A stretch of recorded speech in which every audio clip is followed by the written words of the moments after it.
Welcome to the Queen's Lair, a lifestyle podcast. Get inspired by our latest tips and information about small business, entrepreneurship, natural hair, travel, food, and even relationships. Stay tuned for another great episode. I am your host, Renee Patrice.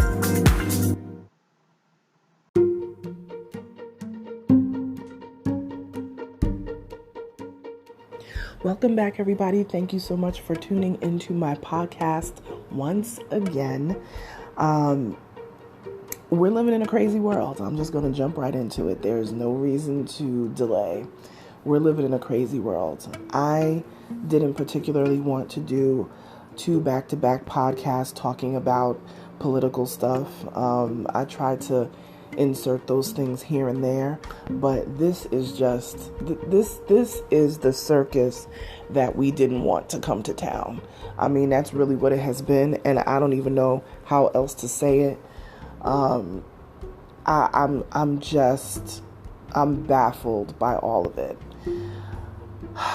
The one thing that I will say, of course, everyone's been watching this entire thing fall apart in our country's administration, and all the people that are falling victim to COVID-19, and the president doing his glory lap around Walter Reed Hospital. I mean, it has just been, I've really been watching it and just shaking my head, honestly, because I don't have any words for any of it. You know, sometimes you think you have, you've come to grips with things that are happening, and then more stuff keeps going on top of that, and you're like, okay, how did we get here? Well, I'll tell you how we got here. We got here because people decided not to vote. We got here because folks feel like their vote doesn't count. We got here because people feel like, well, I don't love anybody enough on the ballot to vote for them. I'll tell you this, I have never not voted. As soon as I was able to vote, I think my first election I voted in was Bill Clinton, I believe. But I will tell you this, we can't sit back and just watch this unfold. This is not the time to be lax in how we deal with this. If you want to see change, you remember how it was before we went into the election right before Obama's first term. We were very concerned, and we just didn't like the way things were going in government, and we needed a change. And I'm feeling that same way now that I felt back then, that there has to be a change.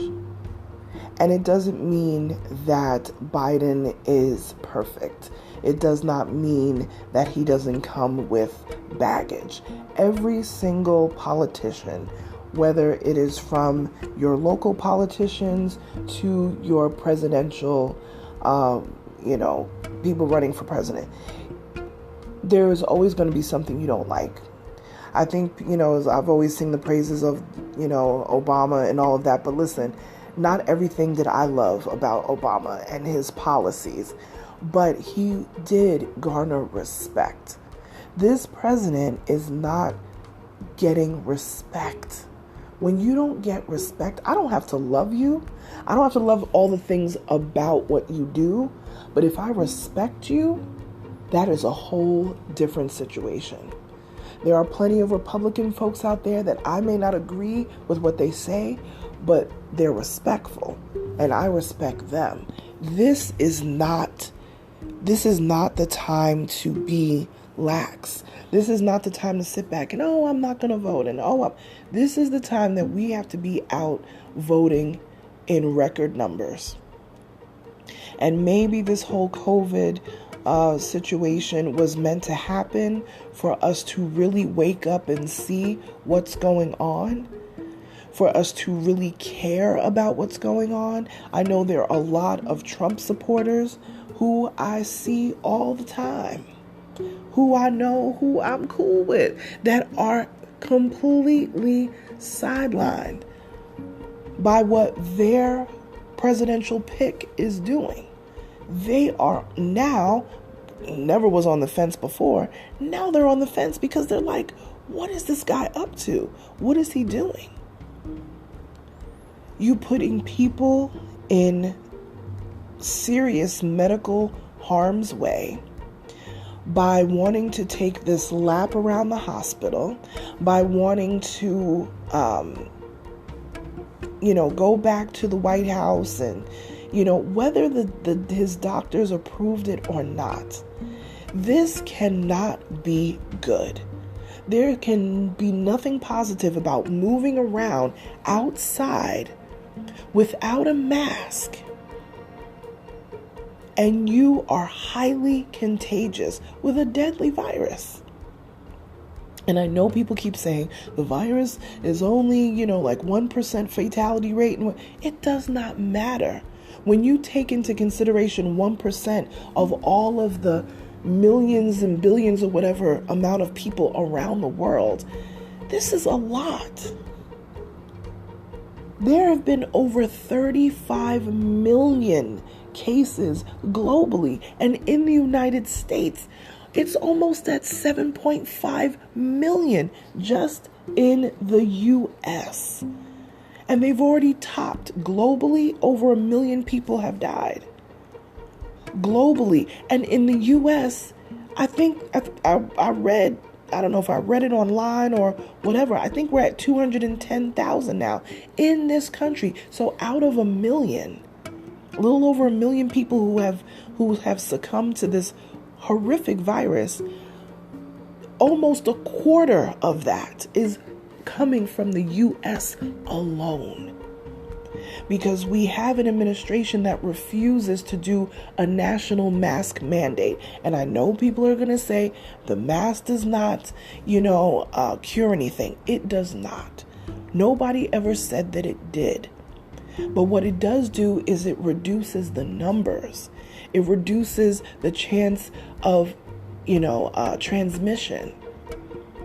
And it works the best when everybody is working together. So not just, everybody else is wearing a mask and you're the only one that's not. Still, not everybody's mask is fitting on their face perfectly and snug to their face. I see a lot of people walking around with masks and they have these big gaps on either side. Though you also not only get a mask, but you have to get a mask that fits properly. I mean, I'm just trying to understand, this is not trying to control people. And I know folks always say, well, that's just the beginning of control. Listen, this is about life and death right now. This has hit my family personally. I've lost my uncle to COVID. This is really serious. And I see all these people talking about their loved ones. And one thing that Biden said at the debate, he said, I understand you have that empty chair at your kitchen table now because of somebody that you've lost to this disease. This is not hard.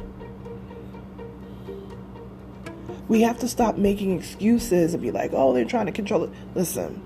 Let's get this thing under control, because right now COVID is controlling us and we're not controlling it. And it is a virus that we're still learning new things about every day. But we're here now. I mean, down to the White House press secretary, who was a staunch person. I actually posted on my Instagram, of her saying that, it will never come here because our president is protecting us. And here it is. You have all this information about this deadly virus and you hesitate to make moves, which has put us all at risk. You have a discussion with a reporter, with Woodward, and you specifically tell him, yes, I have downplayed this. And I purposely downplayed this because I don't want to start a panic. The way to start a panic is to say nothing and hide, because it leaves everybody to their own interpretation. But if you tell people, look, this is a serious thing, it is airborne, we need to mask up and be vigilant about how we move around. I would rather have those facts. People, I don't know how any other way to say it. November 3rd, vote. If you have your absentee ballots, if you're unsure, people, if you have your absentee ballots, know when you get your absentee ballots, you need to get that ballot back as soon as possible. Don't wait until a week before. You need to have, if you get your absentee ballot in the mail, then you need to get it back as soon as possible so it can be counted. And when you order an absentee ballot and it's on its way to you, you will get an email that will let you know that. And it'll tell you your absentee ballot is on the way, and they give you the best practices to get that absentee ballot back so that your vote can be counted. And when your vote is counted, you will get a second email to say, yes, your vote has been counted. We may not know who is president for a few days after, maybe even a few weeks. We don't even know. Hopefully we'll know before, Thanksgiving and, Christmas and all of that. But this is where we are right now. I don't know how many other ways to say it. I cannot force you to, vote for Biden or whatever. Everybody knows I ride for Biden. He is not perfect. But we have to start the change somewhere. And this past going on 4 years has been absolutely horrific. And we have to start, we have to start the change. We have to be the change that we want to see in the world. I can't remember who quoted that. I don't know if it was Martin Luther King or Gandhi or whatever, but we have to be the change that we want to see. And the way to do that, first of all, people need to remember Congress works for us. So if you put trash people in Congress or you vote for trash people, you're going to have trash government. That's really what it comes down to. We put them in office. We, the people. They work for us. So we have to get smart about who we're putting in office. And your local politicians are even more important. Not just your House members and Senate members that represent your state, but your local House and Senate people. Your city aldermen, all of that. Your judges, all of those people, all of that. We have the power to say who's in and who's not on those levels.